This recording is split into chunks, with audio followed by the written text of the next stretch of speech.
안녕하세요. 예, 저는 국토교통부의 도시재생사업기획단 도시재생정책과의 조민우입니다.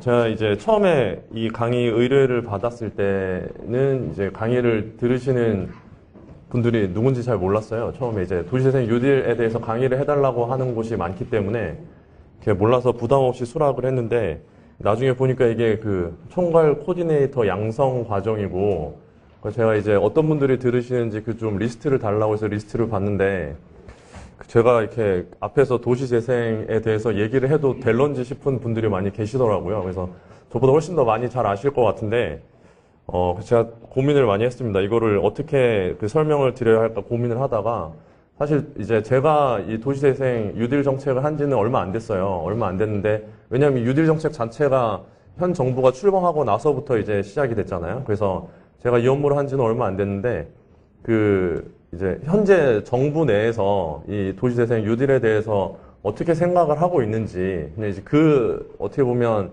이제 지금 강의 들으시는 분들 입장에서는 그게 이제 정부의 속사정일 수도 있는데, 그런 거를 제가 조금 더 전달해 드린다는 그런 의미로 편하게 들으시면 될 것 같고요. 더 여기 이제, 오늘 제가 하는 강의 이후에도 또 계속 강의가 있고, 그리고 또 실제로 여기 계신 분들이 현장에서 더 많이 느끼고 더 아시는 것도 더 많기 때문에 너무 세부적인 내용까지는 뭐 제가 그렇게 설명을 많이 드리지 않겠습니다. 그리고 또 중요한 사실 중에 하나가 오늘 이 강의를 또 찍어가지고 이게 또 인터넷에 올라간다 그래서 제가 참 공식적인 멘트 말고는 이게 재밌는 멘트를 할 수가 없는 상황이 돼서 조금 지루하시더라도 제가 지금 이게 인터넷에 다 올라가면 여기저기서 다 볼 수 있잖아요. 그래서 저도 이제 공무원 생활을 오래 해야 되니까 공식적인 입장 위주로 제가 말씀을 드리겠습니다. 잠깐만, 이거 어떻게 하는 거지? 이걸로 넘기면 되죠. 예. 이제, 먼저 이거 제목을 보시면, 내 삶을 바꾸는 도시재생 뉴딜 로드맵이라고 돼 있고요. 이번에 이제 그 도시재생 뉴딜 로드맵을 만들면, 그러니까 뉴딜 로드맵이 뭔지를 먼저 설명을 드려야 되는데, 이제 처음에 작년에 공약을 발표를 대통령, 이제 현 정부가 들어서기 전에 공약을 발표를 했잖아요. 그때 이제 도시재생 뉴딜 정책이라는 공약을 발표를 했어요. 근데 그 전에도 도시재생이라는 건 있었거든요. 근데 이제 더 정부가 광범위하게 개입해서 적극적으로 도시를 재생시키겠다라는 의미에서 뉴딜이라는 명칭까지 아예 공약에서 붙어서 나왔고요. 그리고 그때 이제 향후 5년간 500곳에 대해서 50조 원을 투자해서 도시를 재생을 시키겠다 하면서 되게 구체적인 내용까지 다 나왔어요, 사실은. 그래서 거의 공약에 정해진 거를 어떻게 이제 구체화시킬까에 대한 그런 작업들이었고, 이게 5년간에 500곳에 대해서 또 50조 원이라는 어마어마한 공적 재원이 들어가잖아요. 그러다 보니까 작년에 이제 5월에 이제 정부가 들어서고 나서 이 정책을 추진하면서 이제 특히 국회 쪽에서, 왜냐면 국회에서 이제 세금을 이렇게 집행을 하고 하니까요. 거기서 이제 이 큰 돈을 어떻게 앞으로 5년 동안 쓸 것이냐, 500곳을 할 수 있을 것이냐에 대한 그런 지적이 되게 많았어요. 그래서 저희가 사실 이 도시재생 뉴딜 로드맵이라는 게 어떤 법상의 근거가 있는 건 아닙니다. 그래서 법에서 꼭 해야 되는 건 아닌데, 앞으로 5년 동안에 50조 원을 어떻게 쓸 것이고, 어디서 끌어와서 어떻게 쓰고, 또 500곳을 어떻게 할 것인지, 500곳 할 수는 있는지, 뭐 어떤 내용으로 할 것인지, 이런 거에 대한 계획이 필요해서, 이제 도시재생 뉴딜 로드맵이라는 걸 만들게 됐고요. 사실 법상에는 이제 10년 단위의 계획은 있어요. 10년 단위의 국가 도시재생 기본 방침이라고 해서, 도시재생을 어떻게 할 건지 10년 단위의 계획을 수립하라는 내용은 있는데, 이거는 이제 뉴딜 로드맵은 5년짜리 계획이고요. 이제 5년마다 아까 10년 단위의 국가 도시재생 기본 방침을 정비할 수 있도록 돼 있거든요. 그래서 이제 이 내용을 바탕으로 해서 지금 다시 또 10년 단위의 전략을 또 지금 정비하는 작업을 또 하고 있습니다. 그래서 이 뉴딜 로드맵이라는 게 나왔고, 이제 하면서 이게 이 로고는 이제 이게 사실 의미가 있는데요. 이게 저게 이제 정부 공통 BI거든요. 정부 공통 BI랑 이게 같은 모양이에요. 그래서 이게 10조 원이나 들어가고 500곳을 도시를 재생을 해야 되기 때문에 이게 국토교통부 혼자서는 할 수가 없거든요. 그래서 범정부적으로 하는 정책이라는 거를 의미를 하고, 그리고 내 삶을 바꾸는 이라는 거는 사실 여기저기서 많이 나오긴 했는데, 기존의 도시 재생과 달리 이번에 도시재생 뉴딜 정책은 좀 사람들의 삶을 바꾸는 우리 지금 현재 정부의 모토가 또 그렇잖아요. 그래서 어떻게 하면 사람들의 삶을 바꿀 수 있을지에 대한 고민이 많이 들어가 있는 그런 로드맵입니다. 그래서 이제 뭐 일자리 창출이나 이런 부분도 되게 강조가 되긴 하는데요. 구체적인 내용은 이제 뒤에서 다시 설명을 드리겠습니다. 그래서 오늘은 도시재생 뉴딜의 먼저 추진 배경, 제가 지금 간략히 설명드렸는데 그걸 이제 해외에서는 국제적으로는 어떻게 하고 있는지 그런 내용까지 좀 포함해서 설명을 드리고요. 그리고 이제 어떤 방향으로 추진을 할 건지, 세부적으로는 어떤 과제들이 있는지, 이제 이 부분들은 저보다 더 잘 아시는 분들도 여기 많이 계시겠죠. 그 다음에 그 주요 과제, 여기 앞에서 언급된 과제를 실천하기 위해서는 어떤 그런 제도적이나 재정적인 기반이 필요한지, 그리고 앞으로 어떻게 추진할 것인지, 이렇게 제가 강의를 진행하도록 하겠습니다. 먼저 이제 제가 아까 또 잠깐 말씀드렸지만 사실 기존에도 도시재생 사업이라는 게 있었어요. 그 도시재생법이 2013년도에 제정이 됐었거든요. 그 훨씬 더 그때 여기 이제 도시재생의 시대에 진입하기 전에 원래 아주 오래 전에는 1980년대 저 때는 뭐 잘 아시겠지만 이제 막 신도시 이런 거를 만들면서 주택을 막 전면적으로 공급하는 정책들을 막 했었거든요. 그때는 주택 보급률 자체가 낮으니까 일단 뭐 좋은 도시 환경 뭐 이런 걸 다 떠나서 일단 집이 있어야 되잖아요. 그래서 예전에는 계속 집을 이제 많이 공급을 하는 그런 정책을 했었는데 그러다가 이제 2000년대에 들어오면서 조금 이제 환경을 조금 주변을 돌아보기 시작했죠. 그래서 뭐 집을 살 수 없는 좀 저소득층이라든가 우리의 주거 환경이 어떤지 이제 이런 거에 대해서 2000년대 들어서 고민을 하기 시작했고 그러다가 그 2008년도에 금융위기가 왔잖아요. 금융위기가 오면서 그런 양적인 공급에 대해서 조금 그 문제의식을 갖게 되면서 이제 도시재생에 대해서 관심을 갖기 시작했어요. 그래서 2010년도가 되면 이제 도시재생의 시대에 들어왔는데 2013년에 법을 제정하고 이제 도시재생을 본격적으로 추진하려고 했었는데 사실 이때는 그렇게 탄력을 받지는 못했어요. 기본적으로 도시재생이라는 게 이제 여기 뭐 우리 총괄 코디네이터 분들이 이제 하셔야 되는 그런 지역 주민들이 자기들이 자기 동네를 좀 살기 좋게 만들겠다는 거잖아요. 그러다 보니까 여기다가 왜 정부가 지원을 해줘야 되지라는 그런 근본적인 이제 의문이 좀 있는 거죠. 사람들이 특히 기획재정부 특정 부처를 얘기하면 안 되는 것 같은데 그 재정 당국 쪽에서는 그런 의문이 있는 거예요. 왜 내가 이쪽 동네를 이 주민들이 알아서 잘 살게 하겠다고 하는데 그리고 또 기존에는 그런 생각들이 막 이제 언론에도 많이 보도됐던 것처럼 뭐 부산에 어디 가니까 막 벽화가 그려져 있고 그래서 그쪽에 사람들이 많이 오더라. 이게 되게 도시재생의 좋은 모델이다. 이런 식으로 많이 알려져 있다 보니까 법은 제정되고 뭔가 본격적으로 추진하려고 했는데 사실 힘은 받지는 못했어요. 근데 그러는 와중에 이제 너무 여기서 다 설명을 드리네. 근데 그런 문제가 있었어요. 그런 문제가 있어서 결국에는 이제 이번에 도시재생 뉴딜 정책이라는 게 나왔는데 이게 제가 지금 방금 말씀드린 그런 문제죠. 기존의 도시재생이 기본적으로 범정부적으로 하려고 하는 여러 가지 그 시스템들은 많이 만들어 놨었는데 좀 힘을 받지 못했던 거죠. 그리고 기존에 아까 처음에 말씀드렸던 것처럼 예전에 전 정부에 했던 뭐 뉴타운 사업이라든가 이런 것처럼 계속 이제 철거를 하고 거기에 아파트를 짓고 그러면 이제 땅값이 올라가고 거기 주민들이 결국 금전적인 이득을 많이 얻을 수가 있잖아요. 그러니까 도시 재생이라고 해도 자꾸 그쪽으로만 생각을 많이 하시는 거예요. 그러다 보니까 도시는 뭐 깨끗하게 정비될 수는 있는데 거기 이제 기존 살던 사람들은 다 다른 데로 외곽으로 몰려 나가는 거죠. 그런 문제점이 있었다는 인식이 첫 번째로 있었고요. 그러다 보니까 대규모로 개발해서 철거하고 다시 짓고 이런 거를 딱 생각을 하다 보니까 계획 자체를 엄청 계획의 범위를 넓게 해놨어요. 되게 기존의 도시 계획처럼 인근 지역과의 관계라든가 이런 거 생각해서 계획을 아주 크게 넓게 하고 그 계획 수립하는 절차도 아주 꼼꼼히 만들어 놓다 보니까 계획 수립하다가 시간이 다 지나가는 거예요. 그래서 주민의 체감도가 낮고 말씀드렸던 대로 이게 지역에서 할 사업이지 이게 왜 정부가 지원해 줘야 되지? 이런 인식이 약간 있었기 때문에 정부 지원도 좀 부족한 문제가 있었어요. 그러다 보니까 원래 도시재생이라는 것 자체가 이 총괄 코디네이터를 중심으로 해서 지역 주민들이 이제 막 으쌰으쌰해서 시작을 해야 되는데 이런 문제들이 있다 보니까 그게 잘 안 되는 거예요. 그게 잘 안 되고 여기 어차피 재개발되고 잘 정비돼봤자 우리는 나가야 되잖아. 뭐 이렇게 생각하는 사람들도 있고 하다 보니 이제 주민들 간의 반목도 생기고 추진이 잘 안 되는 거죠. 그런 좀 여러 가지 구조적인 문제가 있었어요. 이게 다 이렇게 얽혀 있어서 근데 그런데 이럼에도 불구하고 도시 재생이라는 그 필요성은 지금 이제 피할 수가 없는 상황이거든요. 뒤에서 제가 설명을 드리겠지만 인구는 계속 감소하고 있죠. 그리고 특히 지방을 중심으로 그 지역에 이제 젊은 사람들이 안 살고 이제 계속 그 고령자분들이 많이 계시잖아요. 그리고 전반적인 성장률 자체도 정체가 되고 있고 그러다 보니까 이게 도시라는 곳에 우리나라 인구의 90%가 거주를 하는데 여기가 계속 그 인구는 줄어들고 사는 사람들은 줄어들고 도시는 오래되고 그러니까 낡은 건축물들은 많아지고 하면서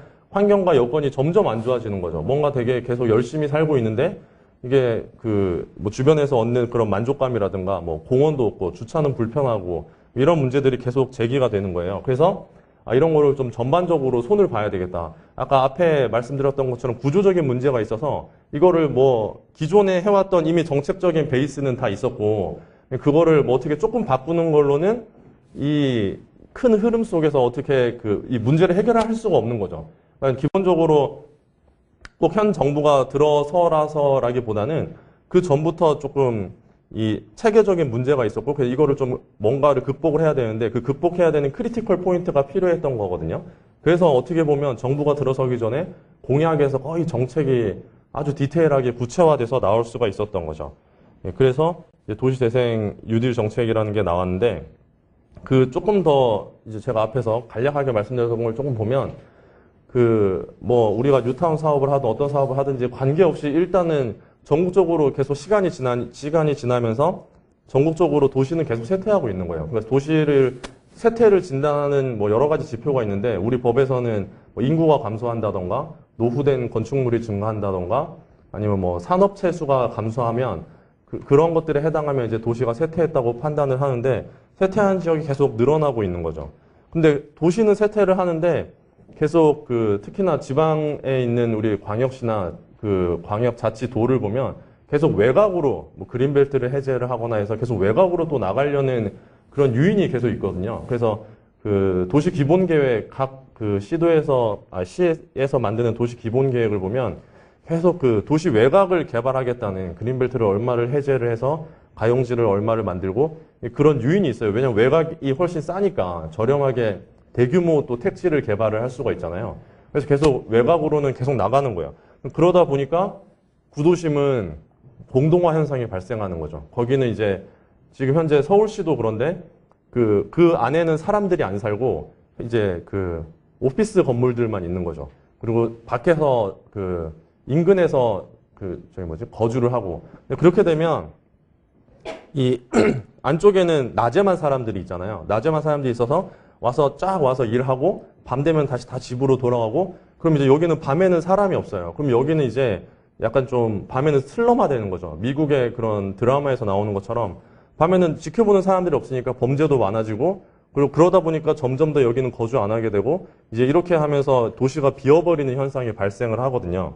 또 그런 문제가 있고 또 기존에 우리 구도심에는 서울 중심지에는 철도라던가 도로라던가 지하철이라던가 이런 시설들을 다 구비를 해놨는데 외곽으로 다시 나가니까 거기 또 뭐 진입도로도 다시 만들어야 되고 뭐 학교도 다시 만들어야 되고 이제 그런 문제들이 발생하면서 도시를 관리하는 비용 자체는 계속 증가를 하는 거죠.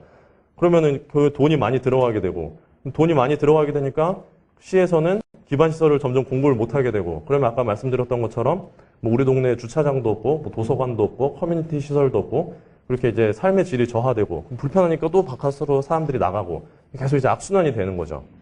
근데 이게 악순환이 눈에 확 들어오게 한 번에 딱 나타나는 게 아니라 되게 시간을 두고 점진적으로 나타나고 점진적으로 나타나는 경향이 너무 강해서 뭐 돈을 조금 준다던가 뭐 지방세를 좀 감면해 줄 테니까 도심 내에 들어와서 살아 이제 이런 걸로는 해결이 안 되는 거예요. 그래서 이제 그런 문제의식에서 뉴딜 정책이라는 것이 나오게 된 건데 특히 지방 같은 제가 이제 서울 예를 계속 드렸는데 지방은 문제가 더 심각하죠. 지방은 이제 이번에 저희 로드맵에서도 사실 정부가 이런 입장을 밝히기는 쉽진 않은데 지방의 도시가 소멸할 수도 있다는 얘기를 저희가 했거든요. 정부가 꺼낸 건 저희가 처음인데 이런 제가 지금 말씀드렸던 그런 상황들이 그나마 서울은 어쨌든 계속 경제적으로는 활성화된 도시니까 뭐 도시가 서울시가 없어진다 이런 문제는 없지만 지방 같은 경우는 그 문제가 심각해서 여기 지금 이제 표시된 도시들 영천, 밀양, 뭐 이런 데들, 김제 이런 데들은 도시가 없어질 수도 있는 거죠. 그 도시라는 지금 이미 우리가 기반 시설을 다 구축해놨고 예전에는 활성화되었던 도시들인데 이런 트렌드 자체를 전환시키지 않으면 도시가 없어질 수 있는 위험이 일단 있고요. 그리고 다음에 보시면 이 뭐 일자리라든가 그러니까 쇠퇴한 지역을 그냥 놔두면 그러니까 그 상식적으로 생각해도 쇠퇴한 지역이 되게 안 좋을 것 같잖아요. 근데 이제 실제로도 여기 이제 쇠퇴 유무에 따른 지역별 일자리 감소 비율을 보면 그 쇠퇴한 지역과 쇠퇴하지 않은 지역이 있을 때 쇠퇴한 지역에서 일자리가 더 많이 감소하는 거예요. 뭐 그 직관적으로도 좀 잘 이해하실 수 있겠죠. 그리고 이제 여기 OECD와 한국의 삶의 질 지표를 비교를 해봤더니 여기서도 도시와 관련된 그 지표들이 지금 11개 지표 중에 6개 지표가 도시랑 관련된 지표들인데 여기서 6개 중에서 4개가 OECD 평균보다도 계속 낮은 상황인 거죠. 사람들이 아까 말씀드렸던 것처럼 그 도시가 쇠퇴하고 공동화되면서 기반시설이 없어지고 기초생활 인프라가 없어지니까 이제 자기 그 삶의 질 자체가 낮아지는 거죠. 근데 그래서 그러니까 이게 외국은 그렇지 뭐 꼭 이렇게 차이가 많이 난다고 하진 않던데 우리나라 같은 경우에는 아파트에 사는 사람들이 훨씬 더 만족도가 크거든요. 이제 그거는 아파트는 기본적으로 관리사무소도 있고 그래서 뭐 어디가 고장나면 부르면 와서 고쳐주고 또 그 아파트 단지 내에 또 커뮤니티 시설도 있고 뭐 심지어 어린이집도 있고 하다 보니까 훨씬 만족도가 높아요.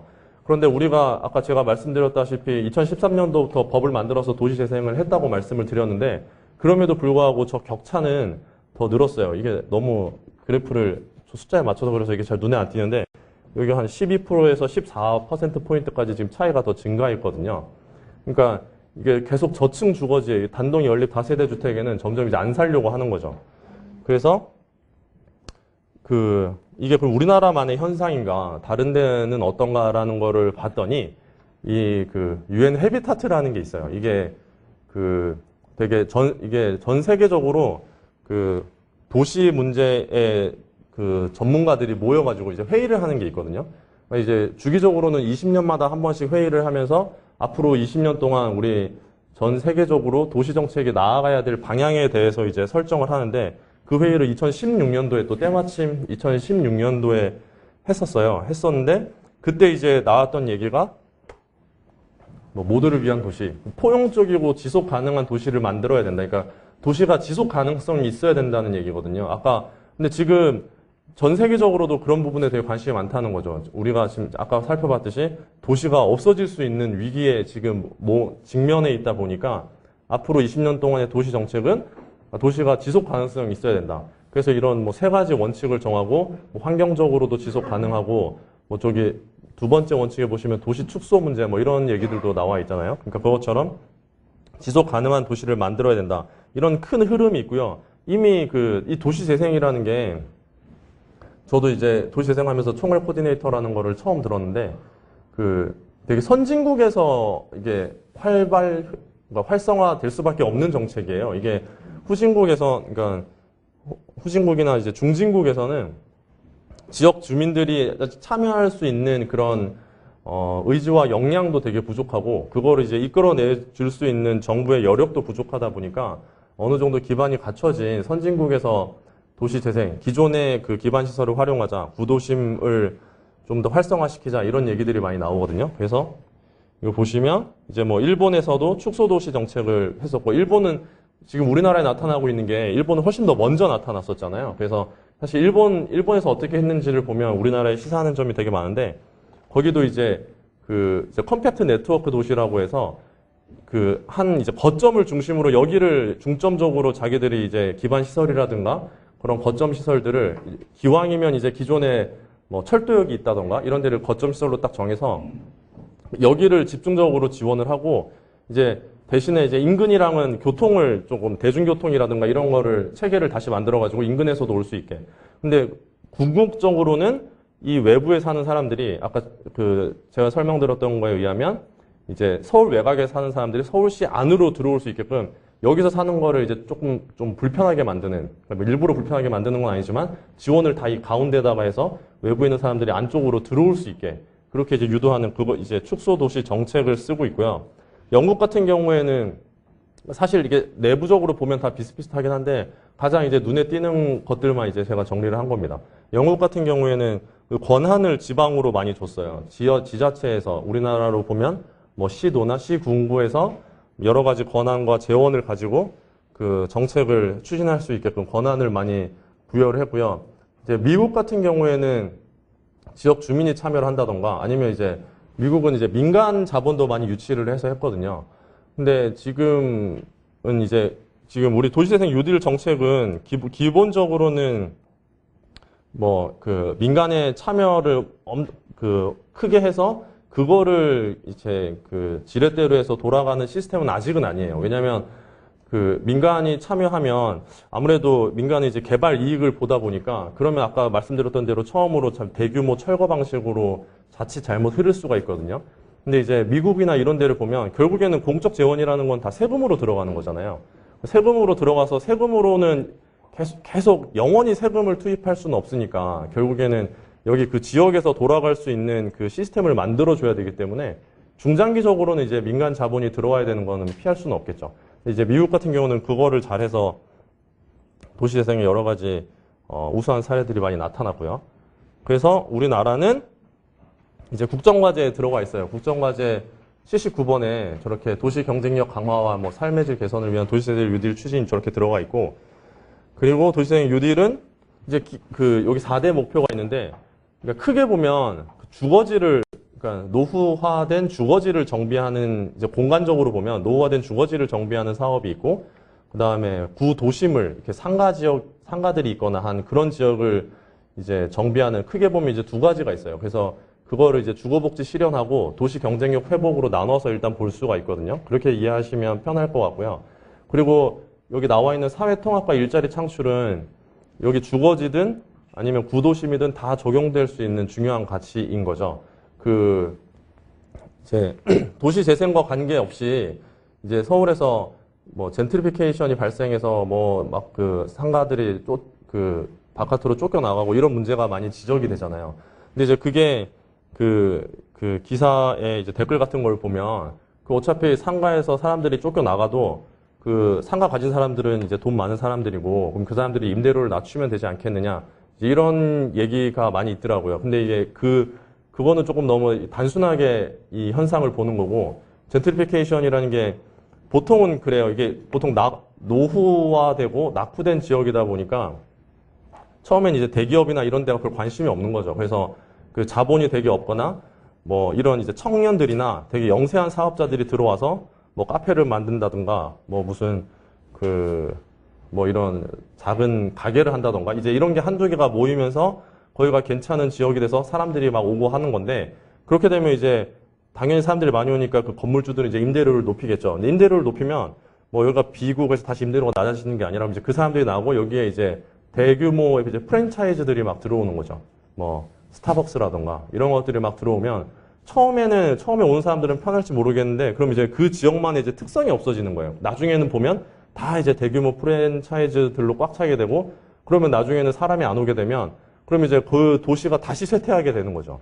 우리가 그렇게 지원을 해서 여기를 다시 그 좋은 지역으로 만들어 놨는데 그게 다시 쇠퇴하게 되는 거예요. 그래서 젠트리피케이션을 방지하는 게 되게 이번 뉴딜 정책에서도 되게 중요하고요. 그건 이제 제가 방금 말씀드린 거는 이제 상가에서 나타나는 젠트리피케이션, 그 주거지에서도 아까 처음에 말씀드렸던 것처럼 아파트를 개발하고 땅값이 올라가면 기존에 사는 사람들은 임대료를 못 견디고 밖으로 나가게 되니까 이제 그런 그 현상이 안 나타날 수는 없는데 그런 거에 대해서 이제 조금 보완책들을 만들어주는 거죠. 뭐 임대주택을 공급한다던가 저렴한 임대 상가를 공급한다던가 이제 그런 부분이 상당히 중요한 부분이고요.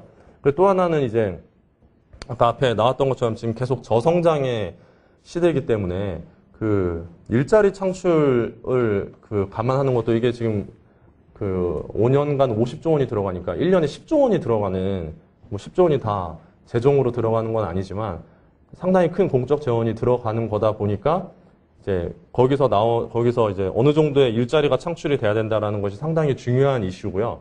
그리고 또 여기서 일자리가 나와야 여기에 사람들이 와서 거주를 하고 일을 하고 하면서 여기가 계속 이제 돌아가는 그 시스템이 만들어질 수 있거든요. 그래서 크게 보면 공간적으로 보면 저 두 개인데 사회통합하고 일자리 창출이라는 가치도 상당히 우리 뉴딜 정책에서 중요한 정책이다 라고 보시면 되고, 여기 맨 밑에 보면 지금 지금 작년에 뉴딜 우리가 시범 사업할 때 서울을 이제 배제를 했잖아요. 서울이 작년에 이제 부동산 시장이 너무 불안정해서 이제 도시재생 뉴딜 정책 자체가 부동산 시장에 직접적인 영향은 안 미칠 수는 있는데, 어쨌든 시장에서는 뭐 호재로 받아들일 수는 있거든요. 그러니까 이게 직접적으로는 영향을 안 미쳐도 간접적으로는 영향을 미칠 수가 있어서 서울을 배제를 했는데, 그러다 보니까 이게 국가 균형 발전 정책으로서의, 원래 도시재생 자체가 지역 내에서 그런 균형을 맞춘다는 의미가 있긴 있었는데, 이게 반드시 지방에만 도시재생을 해야 된다 그런 건 아니었는데, 이게 작년에 그렇게 서울을 안 하게 되면서, 서울을 안 하게 되는데 공적 재원이 지방으로 많이 들어가니까 이제 갑자기 균형 발전 정책으로서도 상당히 주목을 받고는 있는 상황이거든요. 근데 이제 이거는 올해 부동산 상황이나 이런 걸 봐서 이제 뭐 서울도 그렇고 그런 투기 과열 지구가 다시 들어갈 것인지 이제 이런 거에 따라서 또 조금 상황이 바뀔 수는 있는데, 기본적으로 그 지역 내에서의 균형을 맞춘다는 뭐 그런 의미는 있습니다. 근데 아직까지는 이게 반드시 지방을 활성화시키는 그쪽에만 포커스가 맞춰진 정책은 아니고요. 그래서 전체적으로 이제 이게 큰 틀이에요. 큰 틀인데, 이제 여기서 이제 그 지역 공동체가 저 맨 위에 비전을 보시면 지역 공동체가 주도한다는 게 중요하고요. 그리고 또 지속적으로 그 지속성을 갖는다는 것도 되게 중요합니다. 그래서 저 지역 공동체가 주도하는 거는 이제 여기 이제 우리 총괄 코디네이터 분들이 앞으로 이제 잘 하셔야 되겠죠. 잘 이제 이끌어 가셔야 될 일이고, 그 지속적으로 혁신하는 기반도 사실은 만들어 주셔야 되는 거죠. 총괄 코디네이터가. 그게 가장 중요한 비전이에요. 가장 중요한 비전이고, 그리고 이제 목표는 제가 말씀드렸던 그런 4가지 목표고, 3대 전략이 아까 공간을 혁신한다는 거, 주거지하고 구도심, 공간을 혁신한다는 거 하고, 이제 일자리를 창출하는데, 일자리를 창출이 이 도시재생 사업 같은 경우에는 돈을 그냥 막 나눠줘서 일자리를 창출하는 건 아니고, 거기에 이제 뭐 저렴한 창업 공간을 제공을 해준다던가, 뭐 아니면 컨설팅을 해준다던가, 뭐 이런 걸로 이제 그런 도시재생 그쪽 지역의 이제 경제 생태계를 다시 활성화시키는 거죠. 그래야 나중에 공적 지원이 없어져도 자기들이 이렇게 돌아갈 수 있으니까. 그리고 그거를 하기 위해서는 이제 주민과 지역이 주도하고 또 주민과 지역이 적극적으로 참여하는 게 또 되게 중요하겠죠.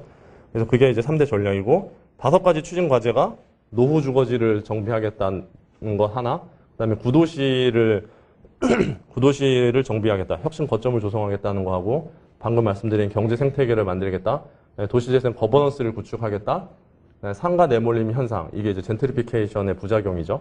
거기에 이제 선제적으로 대응하겠다. 이 구체적인 내용은 뒤에서 다시 설명을 드리겠습니다. 기반 구축은 이제 이 5가지의 과제를 추진하기 위해서 이제 맨 위에서 말씀드린 것처럼 지역이 주도해서 뉴딜 사업을 추진하는 이제 시스템을 만들어야 되고, 그리고 그거에 따라서 여러 가지 법과 제도를 또 정비를 해야 되겠죠. 그리고 이제 공적 재원이 많이 들어가다 보니까 공적 재원을 어떻게 효율적으로 운영할 것인지, 어디서 돈을 끌어와서 이걸 어떻게 쓸 것인지까지 뒤에서 또 설명을 드리도록 하겠습니다. 이제 3대 추진 전략은 이제 공간을 개선을 하겠다는 것, 그 다음에 경제 생태계를 만들겠다는 것, 그 다음에 이제 거버넌스를 구축하겠다는 것, 이거 3개가 가장 중요한 추진 전략이고요. 제가 아까 5년간의 계획이라고 말씀을 드렸는데, 이제 지금 뉴딜 작년에 시범 사업을 했고, 이제 이 뉴딜 정책 같은 경우는 시범 사업을 해서 그게 바로 성과가 나타나는 게 아니잖아요. 작년에 뽑은 사업들이 올해부터 이제 예산이 들어가고, 그럼 내년 정도부터는 이제 어떻게 돌아가는 성과나 이런 것들이 좀 보일 수 있거든요. 이제 그거를 반영해서 다시 한번 계획을 또 수립을 하겠다는 겁니다. 그래서 이렇게 해서 궁극적으로는 삶의 질을 향상을 시키겠다. 제가 서두에 말씀드린 것처럼 우리 동네에 뭐 주차장도 없고 도서관도 없고 이제 아파트 단지가 아닌 경우에 뭐 이런 그런 어려움과 불편이 있을 때 그런 걸 이제 10년 내에 기초 생활 인프라를 많이 확충을 해서 그런 저층 주거지에 사는 사람들도 삶의 질을 향상을 시키겠다는 게 하나가 목표고요. 또 하나는 이제 그 전반적으로 지금 도시가 쇠퇴를 하고 있는데 도시 쇠퇴의 추세를 조금 완화를 시키겠다는 그런 큰 두 가지 목표를 기대 효과를 기대하고 있습니다.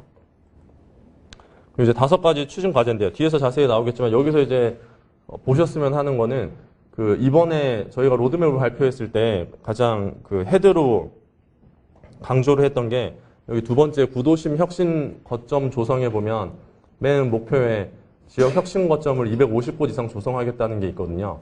근데 이제 그 지역의 혁신 거점을 250곳을 조성하면 여기서 결국에는 일자리도 많이 나오고 이 거점을 중심으로 사람들이 모이고 그래서 다시 도시가 활력을 찾게 된다.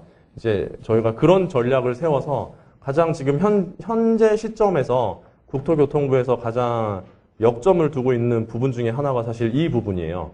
근데 그 기존의 뭐 뉴타운 사업이라든가 이런 거 대규모 철거형 사업이랑은 달리 지역마다 혁신 거점을 만들어야 되는데 이게 도시가 다 또 그 특성이 다 다르잖아요. 서울 같은 도시도 있지만 아까 나왔던 것처럼 뭐 김제나 이런 데도 있는데 뭐 서울에는 이렇게 주상복합 같은 거를 만들면 거기에 그 주상복합을 만들고 거기에 저렴하게 그것을 임대를 해주면 뭐 젊은 창업가들이 많이 들어올 수 있겠지만 또 김제나 이런 데는 그런 뭐 주상복합 크게 지으면 뭐 공실만 나고 잘 안 될 수가 있기 때문에 그 혁신 거점을 또 지역 특성에 다 맞춰가지고 뭐 여기는 그런 뭐 주상복합의 건물이 필요한 곳은 주상복합의 건물을 지어주고 지을 수 있는 이제 지원을 해주고 그게 아니다. 우리는 뭐 마을 축제라던가 아니면 그 지역에 있는 예를 들면 군산 같은데 뭐 근대 건축물 같은 게 많이 있으면 그런 거를 좀 활용해서 뭔가 그 전주의 한옥마을처럼 그런 그 특화된 뭔가 모델을 만든다든가 근데 그런 것도 다 저기 혁신 거점에 다 들어가는 거거든요. 그래서 그 이게 500곳을 도시 재생을 하다 보니까 그리고 저희가 지금 이제 선정 방식으로 하고 있잖아요. 1년에 100개 뒤에서 말씀드렸지만 1년에 100개를 이렇게 뽑는 방식으로 하고 있거든요. 그러다 보니까 이게 비슷비슷한 그 사업 계획들이 다 나와요. 다 뭐 여기저기 있는 뭐 거의 제가 지금 말씀드린 걸로 거의 대별이 되는 뭐 건물 짓겠다. 아니면 뭐 여기에 뭐 무슨 자기들의 그 뭐 무슨 유적지 같은 게 있으니까 이거를 이렇게 연계해서 뭐 문화 관광 프로그램 만들겠다 이렇게 되어 있는데 이제 지금 정부가 고민하는 거는 이거를 좀 그 도시의 유형과 크기, 특성에 맞춰서 좀 더 다양한 여러 가지 프로그램들을 제시하는 그거를 고민을 많이 하고 있고요. 그러다 보니까 이제 국토교통부 혼자서 하기는 그거는 좀 힘들고 방금 말씀드렸던 것처럼 문화나 이런 거는 또 문체부나 문화재청이 훨씬 더 전문성이 있고 또 상가를 활성화시키는 거는 중소기업부가 더 전문성이 있으니까 부처 간에 협업을 해서 그런 거를 많이 제시를 하려고 하죠.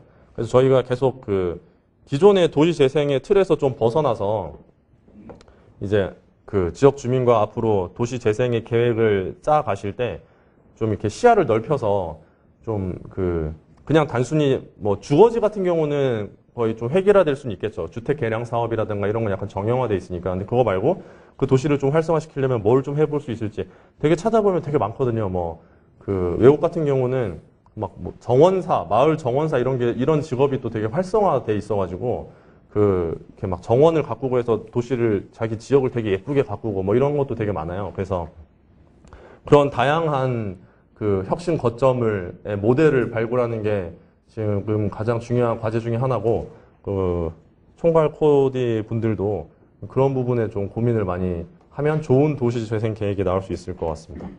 그래서 일단 그 두 번째 그거를 이제 말씀을 드린 거고 그리고 세부적인 내용은 또 뒤에 나오거든요. 제가 뒤에서 다시 또 설명을 드릴게요.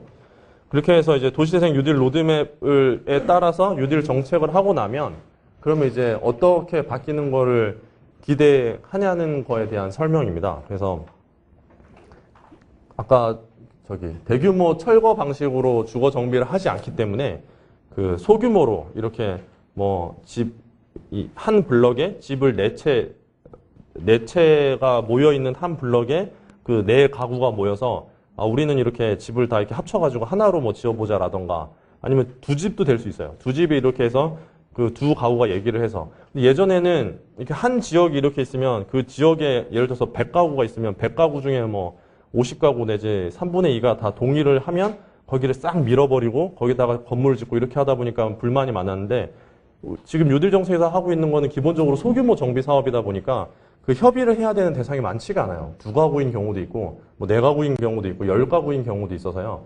그분들이 이렇게 동의를 하면 그러면 저희가 이제 기금이라든가 이런 거를 되게 저렴하게 융자를 해주거든요. 그렇게 해서 이제 그러다 보니까 소규모 정비 사업을 한다는 것 자체는 당연히 참여자가 기반이 되는 거죠. 거의 100% 동의를 실제로 100% 그 법상으로는 100%는 아니지만 100% 동의에 가까운 수준의 주민들이 참여해서 소규모 정비 사업이 활성화되는 것을 저희가 기대를 하고 있고요.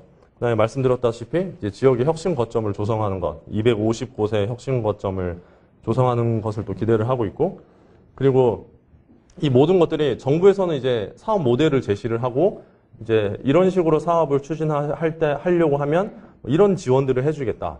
이제 저희는 그런 거를 제시를 하는 거고요. 실제로 선택을 해서 어떤 걸 할 건지 그림을 그려가는 거는 지역에서 하시는 거거든요. 지역 주민과 지자체와 이렇게 이제 총괄 코디 분들이 이끌어 주셔서 그런 계획을 만드는 건데, 그래서 이제 수요자와 현장 중심으로 나가겠다는 그런 이 수요자와 현장 중심의 도시재생 체계가 갖추어질 수 있는 거를 또 기대를 하고 있고, 또 하나는 이제 그 도시재생 경제를 활성화시키는 거죠. 이거는 뒤에서 또 다시 설명을 드리겠습니다. 추진 과제를 구체적으로 보시면 일단 첫 번째가 이제 노후 주거지를 정비하는 그 과제인데요. 기초생활 인프라라는 게 나와요. 기초생활 인프라라는 게 저기 뭐 5대 기초생활 인프라 이렇게 돼 있지만 그 아파트 단지와 달리 저층 주거지에는 뭐 관리사무소 같은 게 없기 때문에 관리사무소도 없죠. 뭐 주차도 힘들죠.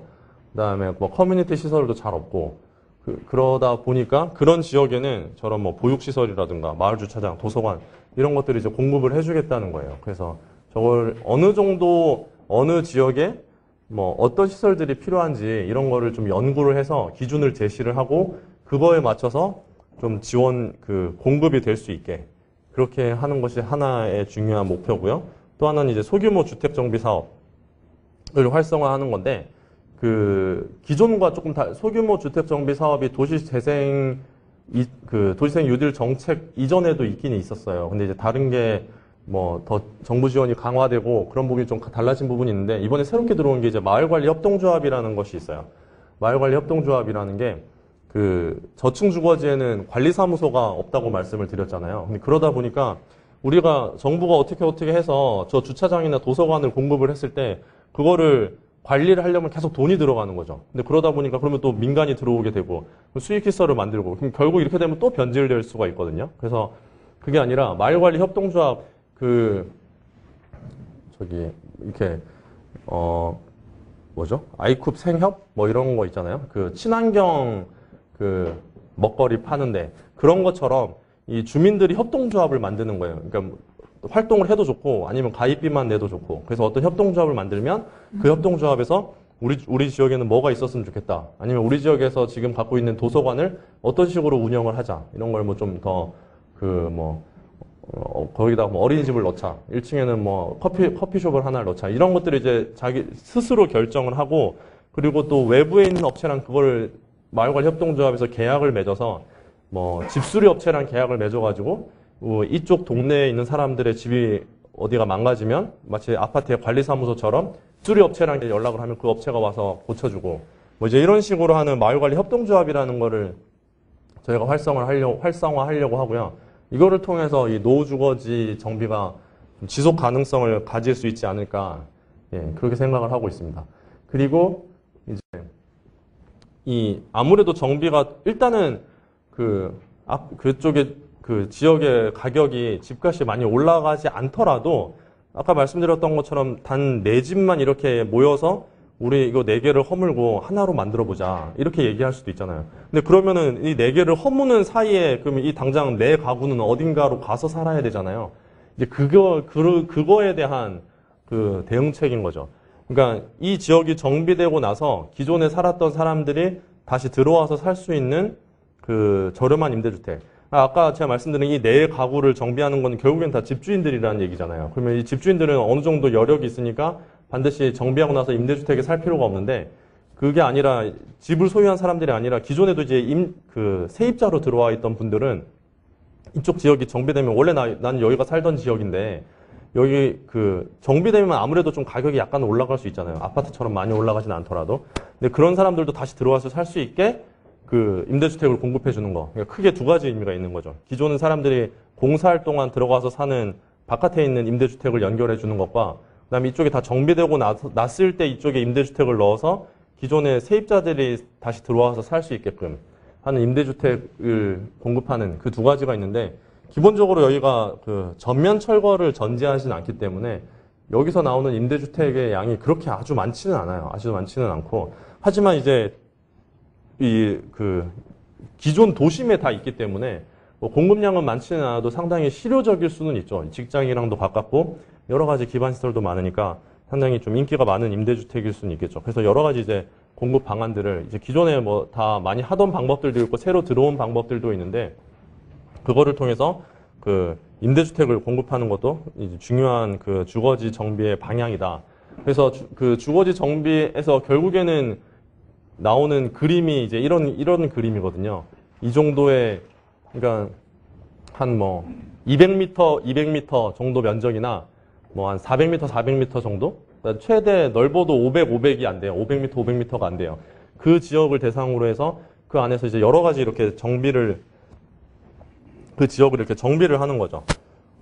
이게 이제 완성된 모습이고요. 그런 여러 가지 정비 사업들이 이쪽에 다 들어갔을 때 이런 모습이 나오고 그거를 이제 조금 순차적으로 보면 이제 저기 1번처럼 제가 말씀드렸던 것처럼 여기 내 가구가 정비하려면 정비되는 동안 일단 나가서 살아야 되는 집이 필요하니까 이주용 주택이라든가 이제 이런 것들을 좀 확보를 해야 되겠죠.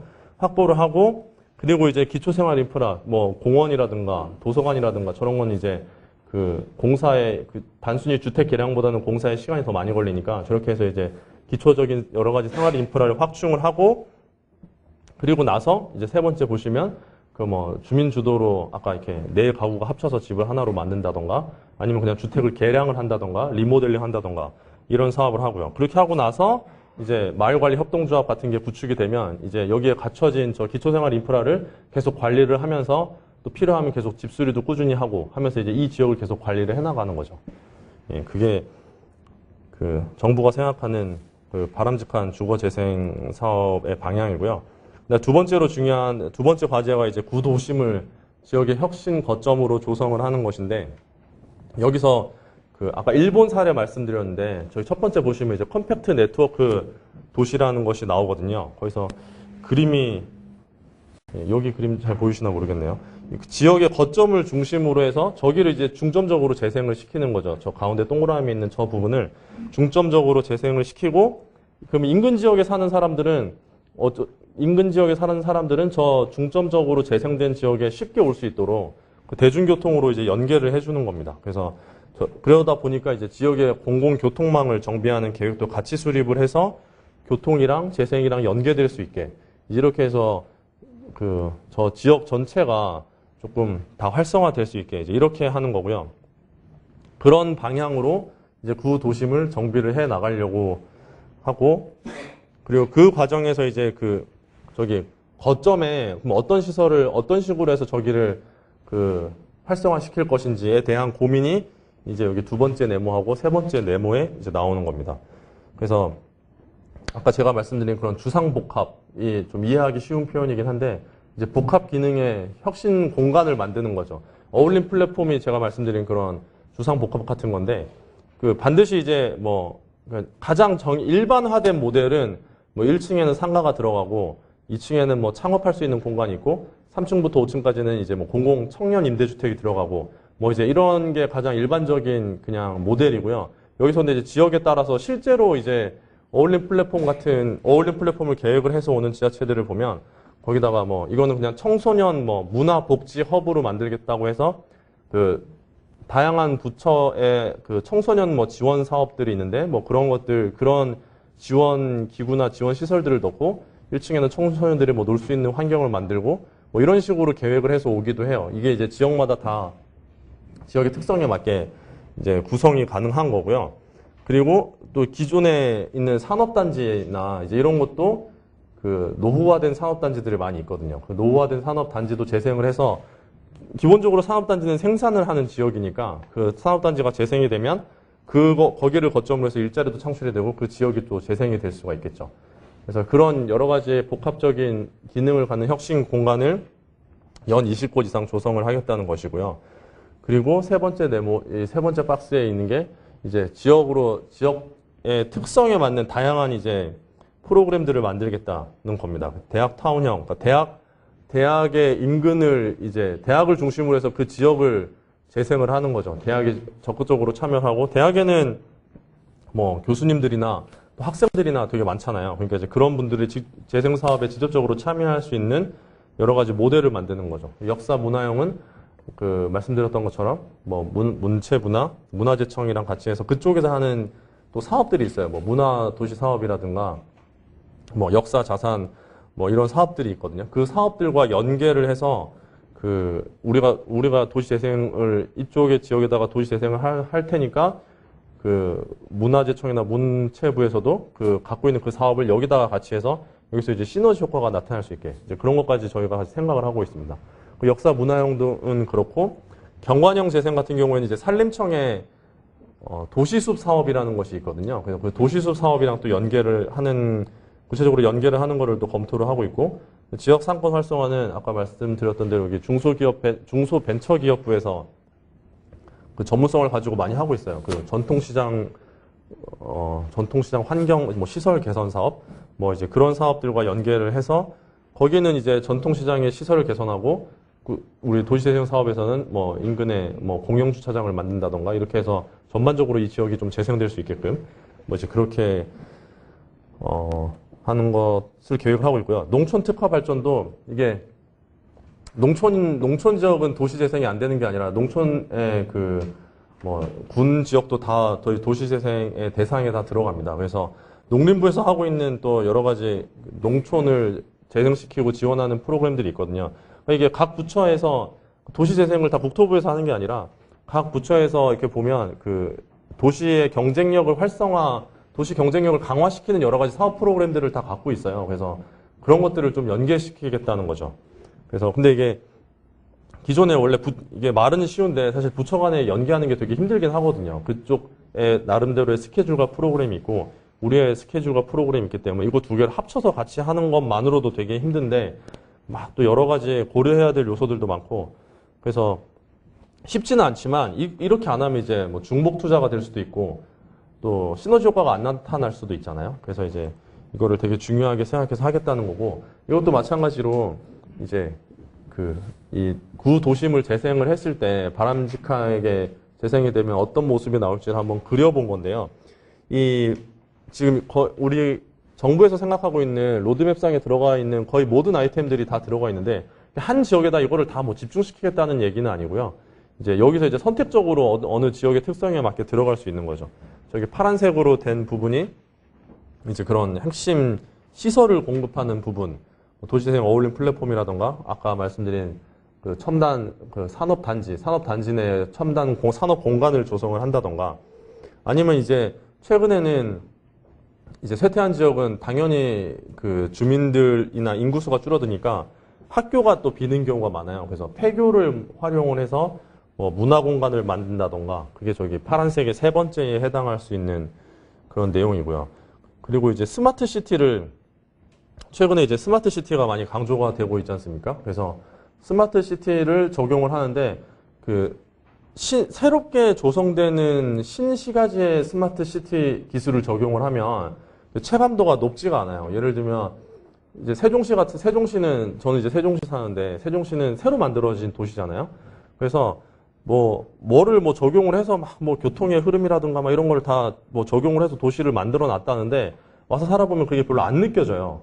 근데 이제 반대로 서울처럼 이렇게 사람들이 많고 기존에 살던 데에서는 신호 체계를 개선을 한다던가 아니면 이제 버스 전용 차선을 만들고 거기서 버스가 오는 시간을 막 정확하게 알려준다든가 이렇게 하면 기존에는 막 무조건 나가서 10분, 20분 기다렸어야 되는데 어느 날 이제 버스 시간 보고 맞춰서 나가고 지하철 시간 보고 맞춰서 나가고 이게 되니까 체감도가 훨씬 높거든요. 그래서 스마트 시티를 도시 재생에다가 적용을 하면 훨씬 체감도가 훨씬 높습니다. 그래서 저희가 스마트 시티 시범 사업을 한 5개 정도씩 매년 뽑으려고 계획을 하고 있고요. 그리고 여기 밑에 이제 보라색 부분들이 이제 지역에 아까 계속 이제 위에 것만 생각을 하다 보면 주로 이제 광역시 이상의 대도시의 재생에 적합한 모델만 자꾸 생각을 하게 돼서 이제 그런 게 아니라 각 지역에 맞는 여러 가지 다양한 모델들이 뭐가 있을까를 고민하면서 나온 것들이 밑에 드리고요. 지금 이건 아직 그냥 예시 단계예요. 더 앞으로 더 많이 이제 늘어나야 되고 늘어날 그런 모델들입니다. 그래서 이제 그림이 다 그려지면 이제 이런 모양이 딱 되겠죠. 그리고 이제 세 번째가 경제 생태계 조성인데 이 부분은 제가 앞에서 말씀을 많이 안 드렸는데 도시재생의 경제 생태계라는 게 기본적 그러니까 민간이 그냥 바로 처음에 들어오는 거는 조금 부작용이 있을 수 있다고 말씀을 드렸잖아요. 그리고 또 하나의 문제가 기본적으로 쇠퇴한 지역이니까 사업성이 있을 수가 없어요. 사업성이 있으면은 가만히 놔뒀어도 민간이 들어왔을 것이고 그럼 당연히 쇠퇴를 안 했겠죠. 그러니까 쇠퇴한 지역에 민간을 들어오게 한다는 것 자체가 일단은 좀 모순적인 말이고요. 아무 지원이 없다면. 그럼 그렇다면 이제 민간이 들어오게 하려면 상당한 지원이 필요한데 그래서 단순히 그냥 민간을 끌어와서 사업을 하겠다는 게 아니라 아까 처음 모두에 말씀드린 것처럼 되게 중요한 가치가 이제 지속 가능성을 갖는 것이 중요하다고 말씀을 드렸잖아요. 근데 정부의 지원을 영원히 정부 지원을 할 수는 없으니까 결국에는 누군가가 들어와서 이 도시재생을 계속 이끌어 가야 되는데 그것을 할 수 있는 주체를 이제 도시재생 경제조직이라고 하는 기존의 이제 사회적 기업을 저희가 생각을 한 거죠. 왜냐하면 사회적 기업이라는 것 자체가 완전히 이윤만을 추구하는 건 아니고 공적인 가치를 또 어느 정도 목적으로 하고 있는 기업들이거든요. 그래서 이제 그런 기업들이 들어와서 사회적 기업이라고 하는 도시재생 경제 조직이 들어와서 도시재생 지역의 그런 경제적인 생태계를 이끌어 갔으면 좋겠다. 그렇게 해야 된다라는 이제 의식에서 나온 겁니다. 그래서 그런 도시재생 경제 조직이 근데 사실 지금 되게 미약해요. 이제 그런 사례들도 있기는 한데 이제 사회적 기업들이 저렴한 임대주택을 지어서 그거를 청년들한테 공급하고 이런 경우들도 있긴 한데 아직은 조금 저변이라든가 이런 게 넓지가 않아요. 그래서 도시재생을 지금 이제 500곳을 하기로 돼 있으니까 그러면은 한 지역에 한 기업씩만 들어가도 한 500개 정도 기업이 필요하잖아요. 그래서 도시재생 경제 조직을 활성화하는 게 상당히 좀 시급하고 중요한 과제고요. 그래서 기본적으로 지금 있는 도시재생 경제 조직도 지원을 해주고 또 새롭게 청년들이 이런 창업을 할 수 있게끔 도시재생 경제 조직으로 하는 여러 가지 이제 지원책들도 저희가 생각을 하고 있죠. 그래서 창업 인큐베이팅 공간, 시세보다 한 반값 이하로 공급을 해주는 인큐베이팅 공간을 지원을 해주고 그리고 또 저희가 만나서 이제 그런 친구들 얘기를 들어보면 일단은 저렴한 자기들이 할 수 있는 사실은 거의 무상에 가까운 그런 공간을 제공받기를 원하고 또 자기들끼리 이렇게 이 네트워크를 해서 조금 이제 우수한 사례들도 서로 좀 공유도 하기도 하고 이런 그런 트레이닝하고 하는 그런 과정도 되게 중요하다고 하더라고요. 그래서 그런 청년하고 공간하고 일자리 간 네트워크를 강화시키는 그것도 저희가 이제 중요하게 생각을 하고 있습니다. 그리고 이제 터세로이 사업이라는 게 있는데 터세로이 사업은 뒤에서 설명을 드릴게요. 이게 또 되게 저희가 새로 지금 지원을 하려고 하고 있는 중요한 도시재생 경제 조직 중에 하나고, 기본적으로는 이런 도시재생 경제 조직을 이제 국토교통형 예비 사회적 기업, 아까 그러니까 사회적 기업이 되기 위한 여러 가지 조건들이 있어요. 번 이윤을 지역에 얼마를 재투자를 하고 이런 조건들이 있는데 그 조건이 상당히 엄격하거든요. 그래서 그 사회적 기업으로 가기 전 단계에 또 예비 사회적 기업이 있어요. 예비 사회적 기업은 이제 부처별로 여러 가지 다양한 모델로 있거든요. 그래서 이런 도시재생 지역에서 창업하려고 하는 사회적 기업, 도시재생 경제 조직은 국토교통형 예비 사회적 기업으로 지정을 해가지고 우선적으로 지원을 해주겠다는 그런 겁니다. 그리고 이제 계속 저희가 그러니까 이제 로드맵을 하면서는 중장기적으로 생각을 해야 되니까 정부 지원이 이제 나중에 전체적으로 봤을 때는 정부 지원이 계속 갈 수는 있겠죠. 근데 한 지역으로 봤을 때는 이 지역은 한 5년 정도 지원되면 그 다음에는 지원이 끝나게 되는 구조거든요. 정부가 지원이 끝나고 났을 때도 이쪽이 계속 정부 지원이 끝났을 때 이 지역이 완전히 활성화돼서 사업성이 너무 많아서 막 민간이 서로 들어오려고 하고 이러면 제일 좋겠지만 그렇지 않은 지역들도 있을 수 있잖아요. 여전히 조금 이제 어느 정도 주춧돌만 놓아진 상황, 그런 상황들이 훨씬 더 많을 것 같은데, 그런 데를 위해서 이제 사회적 금융이라든가 뭐 모태펀드라든가 이런 걸 해서 그 말씀드린 사회적 기업들이 여기저기서 조금 자금을 이렇게 조달할 수 있는 그런 시스템도 조금 생각을 하고 있습니다. 근데 중장기적으로 생각을 하고 있고요. 그다음에 이제 민간 참여 활성화 모델이라는 거는 이제 여기 이제 순수 저쪽 화살표 순수 공적인 지원에서 순수 민간 투자까지로 봤을 때 지금 현재는 거의 순수한 공적 지원으로 사업이 진행이 되는데, 결국에는 나중에 이제 이쪽 지역이 도시 재생이 계속 지속성을 가지려면 공적 지원이 끊기고 나서 민간 지원이 들어오는 게 필요하니까, 그렇다면은 그때 어떤 방법으로 어떻게 민간들이 참여해야 될지에 대한 고민들입니다. 그래서 여러 가지 지금 뭐 기법들이나 이런 거에 대해서 검토를 계속 하고 있고요.